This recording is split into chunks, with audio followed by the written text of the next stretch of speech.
দুই বন্ধু মিলে বাগান থেকে অনেকগুলো আম চুরি করল।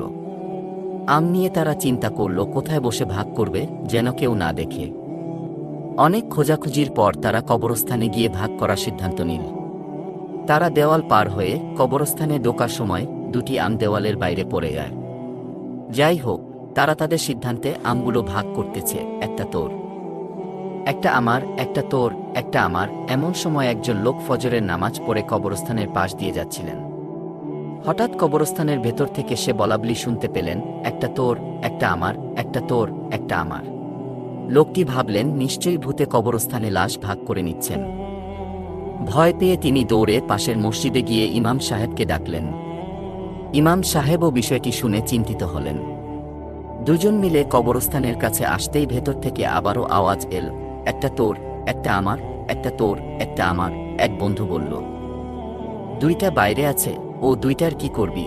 কেন, একটা তুই নিবি, একটা আমি নিব। এই কথা শুনেই ভয়ে লোকটি ও ইমাম দৌড়ে পালালেন, আর কবরস্থানের দিকে ফিরেও তাকালেন না।